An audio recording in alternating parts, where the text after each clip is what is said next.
video, I wanted to talk to you about why I think strobing sucks for acne. Strobing is a really popular technique nowadays where it's kind of highlighting the crap out of your face, and it does look really good. It can look extremely glamorous. It is a more done-up look, and it's definitely fun to play around with, even if you do have acne. Yet at the same time, there are a couple different reasons that strobing does not look the best for those who have acne. And I've seen a lot of people asking me, Cassandra, how come this doesn't look right on me, or what am I doing wrong with my strobing? And to be honest, it could be that your technique is just fine. Just sometimes when you have acne or a little bit of marks or actual fluctuations in the texture of your skin, that can make strobing look a little bit off, and here is why. The reason that happens is that strobing is normally done with very, very light and shimmery highlight powders. Now, those do look great. They can definitely give you a really, really nice glow, especially on the cheekbone.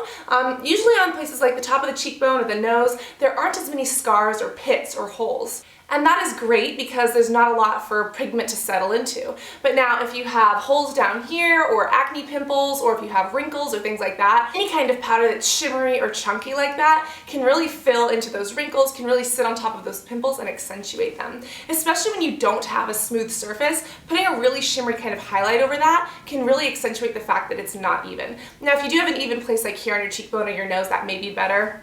But at the same time, strobing is not always the best idea if you do have some of those deep pitted issues. In general, the way that lights and shadows work is that if you have like a nice diffused light on a wall or on a face or on a surface, it looks kind of good and smooth. Yet have you ever seen yourself in like the blinding sun where it's like direct onto your face? In that case, you can kind of see every single hole in your face, every single hair on your chin, and you're like, oh my god, I'm a man, I'm growing a beard. And so it's kind of the same principle. Now with highlighting with powders, you're accentuating those certain features, or with contouring, you're darkening certain features, which will make your face look more chiseled, but it can also accentuate those individual pieces. So think about like each little pimple being contoured and highlighted. Like you contour and highlight your face for shape. Think about each little pimple having that effect when you have something like that. Also, shimmers do hide things like brow hairs and stuff, but a lot of shimmery powders and pigments can actually accentuate things because they catch light. And the way they catch light is that they themselves have like more cut edges in the particles, which is why they shimmer more. And if you get a whole bunch of those on something that's already uneven, it's like a disco ball squared on your pimple on your face. So when it comes to strobing, it is a gorgeous technique. It is definitely like boom, shakalaka highlight. It's like, hi, I've arrived. It's like, we know, we saw, your face told us. And that's pretty much what it is. It's gorgeous though, and it is a great way to get a nice contour without using a contour, depending on what you want to do. Yet at the same time, if you have acne, I would recommend going for something more mattified. If you're going to strobe, try to do something with a little bit less shimmer if you do have issues kind of with pimples up here. If you have a smooth surface, go ahead and apply that shimmer.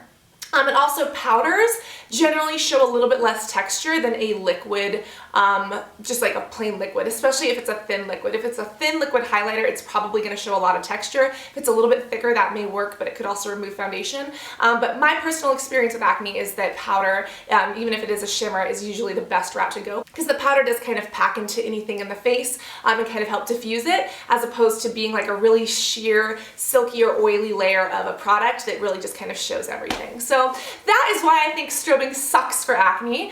Please give me a comment if you have found the same thing to be true, or if you have found any other tips or techniques that work for you. And just to let you know, on my app we have Makeup Mondays. So if you have not downloaded my free phone app yet, you definitely should. It's Cassandra Bankson. And I post new videos every Monday and every Thursday. So I love you guys. Always be beautiful, and I cannot wait to see you all in the next video. Love you guys. Bye. So if you have not downloaded my free phone app yet, you definitely should. It's Cassandra Bankson. And I post new videos every Monday and every Thursday. So I love you guys. Always be beautiful, and I cannot wait to see you all in the next video. Love you guys. Bye.